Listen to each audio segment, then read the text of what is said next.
Good morning, and welcome to coffee and an observation. So, I have a lot to say, but I'm going to try and break it down into some small items. First and foremost, I've mentioned previously about like logbooks and those sorts of things. So, I think now that I have I don't have any extra time on my hands, but I'm going to try, okay, because I have a lot I want to say. And I'm like everybody else, I have an opinion. There you go. So, you can listen to my opinion or you can tell me to pound sand. I don't care. Maybe you'll learn something from me. Maybe you won't. Maybe you know everything already. Ooh, stop it. Okay. So, one of these times we're going to talk about logbooks. This time I want to talk about pre-purchase evaluations. This one's hitting a little close to home. A pre-purchase evaluation needs to be in depth. Okay. I was always taught that a pre-purchase evaluation should just be a couple hours long, review the logbooks, but you're not doing an annual. You can be thorough in a pre-purchase evaluation, not spend a ton of time, but still hit the high points, okay? There are a couple things that you need for a pre-purchase evaluation that will make you the most effective. A mirror, a flashlight, a borescope. You heard me, borescope. I've been bringing my borescope to every single pre-buy. Now, have I been crushing hopes and dreams? Of course I have. Have I been hurting sellers' feelings? Of course I have. But let's be real. If an airplane's listed for sale, there's usually a reason behind it. The mission has changed. Something's wrong with the airplane, and people want to get out from underneath that before it comes and bites them in the butt. Or, there's plenty of other reasons, right? Maybe a family member died and now you're selling the airplane because you don't know anything about it. I get it. But at the same time, owner-operators, stop making decisions, okay? Because you're biased. You are. You're looking for something that you're very, very excited about, right? Let's say it's that 1 in a million 172 or that 1 in a million Cirrus or that 1 in a million Aztec. I don't care what it is. You're excited. You're too excited. You're too invested. I'm not saying you guys don't know what you're doing, but what I'm saying is when I was growing up and you would go look at a new car, a family member would always tell you, or at least they told me, I don't know about y'all, but my family member would always tell me when you show up, don't be too excited. They can sense it.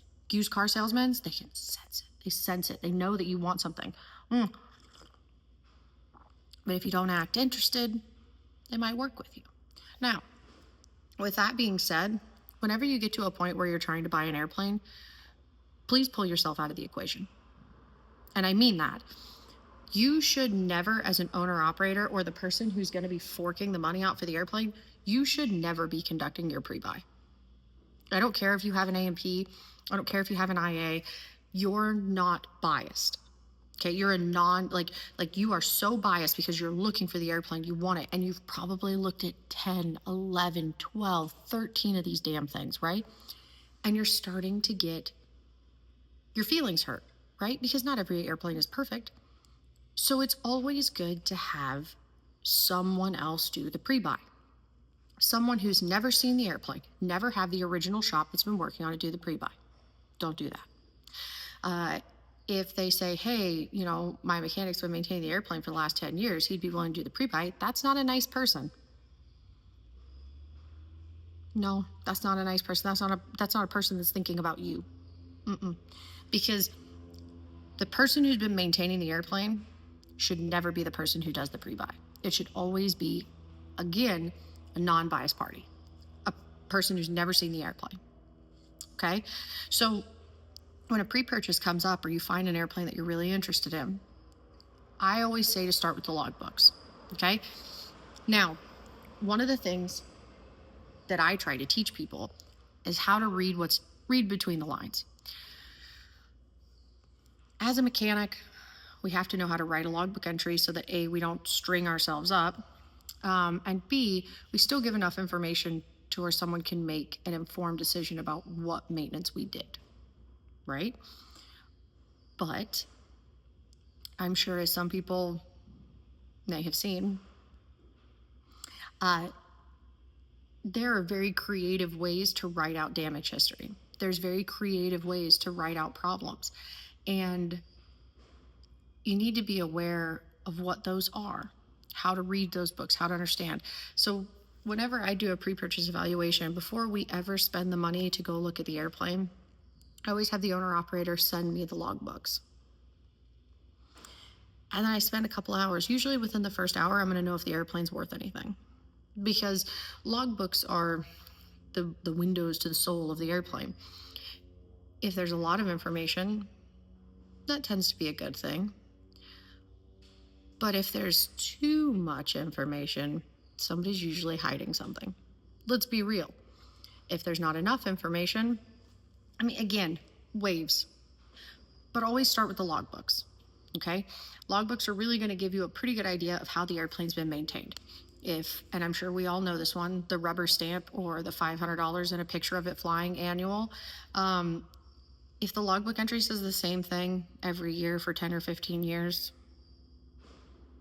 do you have much hope? But it could still be a nice airplane. You just have to be mentally prepared when you walk into this, that you know what's going on. So you can kind of build a mental picture as to what you're going to be walking into just based on the logbooks. And if you read through the logbooks and you're finding that there's a couple of like shady areas in it, but all in all, everything, the chronological order seems to be good, the time tracking seems to be good, and you're feeling good about it, then you progress to the next step, which is actually taking the time to go see the aircraft. When you go to see an aircraft, you need to take 3 things. You can always take more, obviously, because you're probably gonna have to open something, but your main 3 things that you can basically get through an entire airplane with: a mirror, a flashlight, and a borescope. And you have to have a borescope. Because whenever you go to do a pre-buy on an aircraft, the airframe is basically really easy to get into for the most part. A Phillips head screwdriver will open most panels. On some of the Cessnas, the floors are just snapped in. There's little snaps into the panels, so you just pop those up and take a look inside. But a lot of times, like airframe-wise, it's usually pretty easy to get into, but you want a borescope for like, i.e. the 185.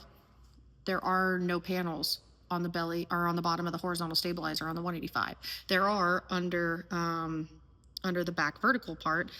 There's the panel in there where you can get down and look, but at the same time, you can't always get super far. But if you go in through the lightning holes, right where the elevator and the horizontal stabilizer meet, you can get in and really look around and see in there. Boom, you've done some really good looking without having to tear too much stuff apart, right? The same thing goes for the flaps and the ailerons and going into sneaky places in the wings, that sort of stuff. You can really get in with a borescope. Same thing for under the floor, right? A lot of times you can snake a borescope in certain places and be able to see a pretty large area. Huge in doing a pre-buy, because when you go to do a pre-buy, people tend to get a little nervous. The seller gets a little nervous because now you're tearing into the airplane. The buyer's a little nervous because you don't know what you're going to get. So trying to stay where you're keeping all parties not happy. Nobody's going to be happy by the time it's all said and done, especially the sellers, because usually you're going to find something that's a little wild. But you keep everybody in a neutral playing field, right? So pre-buy inspection, borescope is a must. Mirror, flashlight, a must. Basic hand tools, a must. And a borescope can do a lot in getting into these engines as well, without having to take a cylinder off. And I will say this, and I mean this with all sincerity, unless there's money on the table, like in escrow or something along those lines, never ask somebody to pull a cylinder or pull lifters. If you're just kicking tires and you don't have a contract written up about like making an offer contingent on pulling a cylinder or pulling a lifter, and there's not money in escrow, do not ask to pull a cylinder. That is very invasive, and that's not a good thing to do. But with a borescope, on most big bore Continentals, you can go straight through the filler neck and you can get down and see the camshaft and the crankshaft. Phenomenal. On some of the Lycomings, the smaller Lycomings, it's a little bit harder to get in and see those things, but you can at least borescope cylinders. You can try to snake in through like little areas. It is a lot harder on the smaller Lycomings, but usually you can get a pretty good read on the engine just from the cylinders and compression. Now, I don't put a whole lot into compression these days because I have had an aircraft that we did a compression test on, and it was all high 70s. Beautiful numbers, right? Gentleman took the aircraft out, did about 4 hours of flying, and then called and said that he had a mag issue, or so he thought. And I went and looked at the airplane. There was one drop of oil right on the cowling, and I was like, that's the cylinder's cracked. Everybody's like, how could you know that? Oh my God, how dare you, blah, blah. It is what it is. But it's because I've seen enough of this stuff. 4 hours of flying, and all the compressions were good. Cylinder's cracked. Would have found it if we borescoped, but we didn't. So now I borescope everything. I show up and I wreak havoc with a borescope. But I found a lot of things that from a buyer's perspective is great negotiation tools. Also, in that same aspect of talking about like borescoping things, borescope mufflers. If a muffler is built with a flame tube in it and that flame tube's broken, it's unairworthy. Today, tomorrow, next week, next month, next year. If the flame tube is intact, minty fresh. If the muffler was built without the flame tube, but there's not a lot of those, are there? So that flame tube is actually an airworthiness issue. It will make that muffler not usable. So, carrying on. A pre-buy inspection needs to be detailed. I will say, I feel, and this is my opinion, this is where like my opinion comes in and where I feel things. I feel that the original way that we've been doing pre-buy inspections is pretty archaic, and I get that a lot of times mechanics are worried because we get called in and then, you know, we're gonna have to charge a per diem or do a this or do a that, but I feel like we're gonna pretty much know if the airplane's worth anything within the first hour or two. Because most mechanics who've been doing this for a while know the high points to hit. So like on a 185, for example, the very first place I'm gonna go is the tail. Because there is no inspection panels to go into the horizontal stabilizer. So borescope the tail immediately. A lot of corrosion ends up back there and gets missed pretty easily. And I go and look as far as I can without pulling the tail off for the tail AD. I don't care if it's been signed off. I want to know. Because it's not always that, it's not always that I just don't trust people. It's just we're in a day and age where it's better to be safe than sorry, especially if you're dumping a bunch of money into an airplane. From the tail, I immediately go to the landing gear.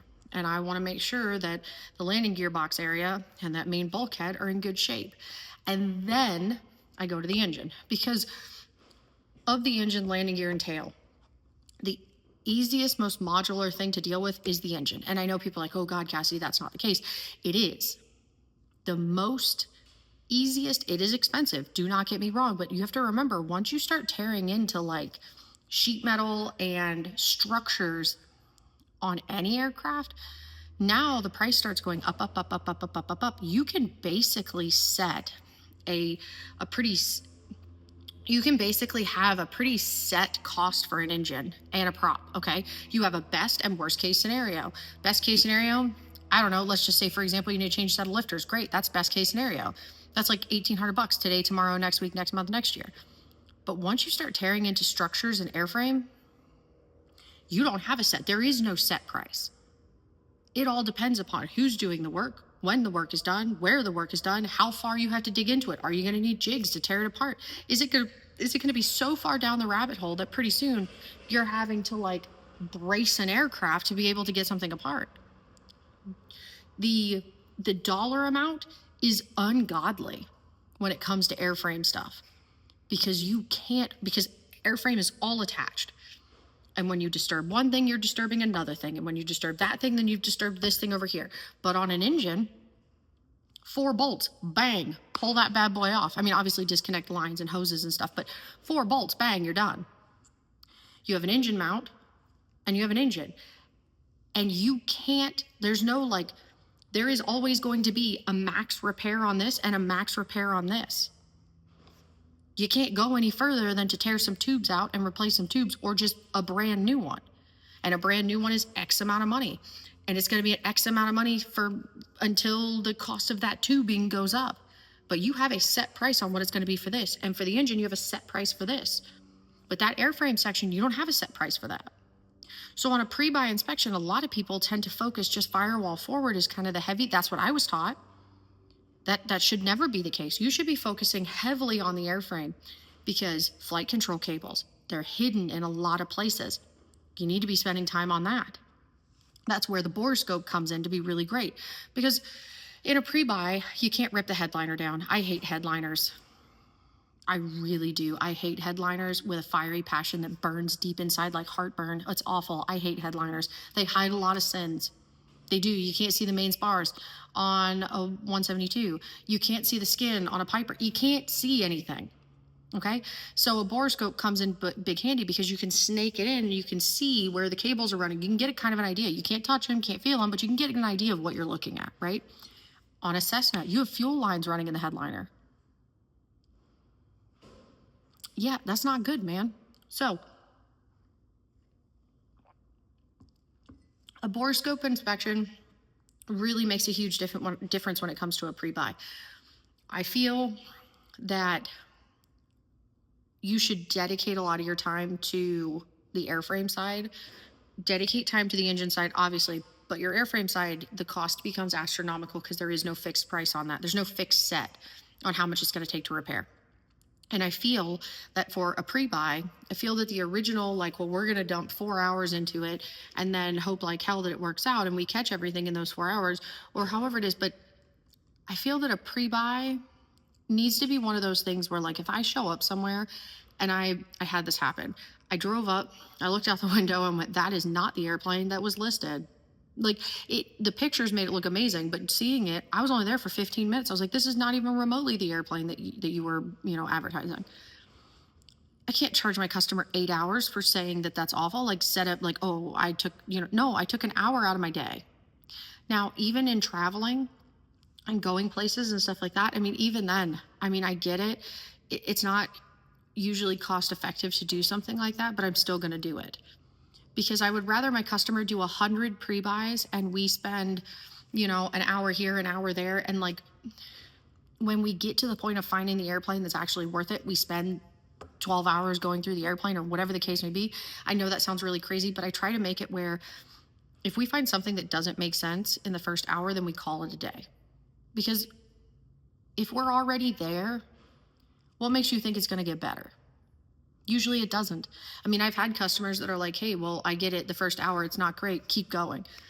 By the time it's all said and done, we've got a list 6.5 miles long, and the broker or the seller doesn't want to hear it. They don't want to hear it. They don't want to deal with it. They think that you're absolutely crazy or off your rocker. They don't have to make changes. Their airplane's perfect. Yeah. Run into that a few times, but point of the story being, a pre-buy inspection needs to be completed by a non-biased party. It needs to be completed thoroughly. I don't believe that spending all the extra time on the engine is the way to do it. I think making sure that your airframe's in better shape first and then ending off on the power plant is the best way to go. Because again, power plant, capped, fixed pricing. What's the worst that can happen? You have to buy a new engine. But an airframe, you get corrosion. How do you quantify, how do you put a financial, how do you quantify how much it's going to take to clean corrosion? I can't. Can you? I don't think so. I mean, and then it's going to be case by case basis. Does the owner want to be a part of it? I have a 170 that's got some corrosion, and my owner is freaking phenomenal. The guy's amazing. He's in there every day. He's in the trenches. He's digging the shit out. He's cleaning it because he's serious and he loves it and he's here for it. But if I had to do that, how do you charge somebody for cleaning corrosion? So, I mean, it's better to know that when you first get into an airplane, because again, 4 bolts, some lines and some hoses and an engine comes off and it goes to an engine shop and it's expensive, but not near as expensive as the airframe. All of your values in the airframe. It's very easy to change an engine. I know that that's controversial. Bear with me, honey. We'll make it. So, pre-buy inspection. And I really like it if the seller, I have done some where the seller is there for the pre-buy.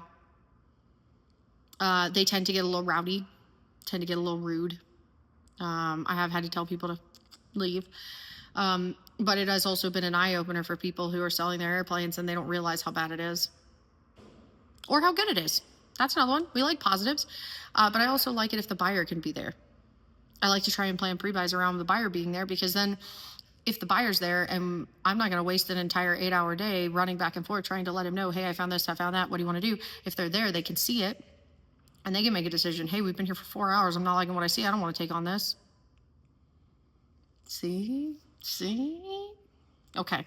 Anyway, it's been 20 minutes. I need to go back to what I'm doing. If you're interested in more, let me know. If you're not, I feel like this kind of covers a lot of things, but I also kind of ran around a little bit because that's how my brain works. But pre-buys, inspections, actually, I call them evaluations, honestly. Let's real quick, one last thing. Most people call them pre-buy inspections. I call them pre-buy evaluations because, let's be real, an inspection usually ends with a logbook entry. I'm not putting a logbook entry in after a pre-buy. Are you? Unless the airplane comes home and then you do maintenance to it. It's not an inspection. It's an evaluation. Because an evaluation means that I'm looking it over, I'm making a decision, but I'm not putting my A&P number to it. I'm not repairing anything wild. I'm just showing up and looking it over. Yep. Evaluation, not inspection. Anyway, that's my 2 cents. It's time to finish my coffee and get back to work.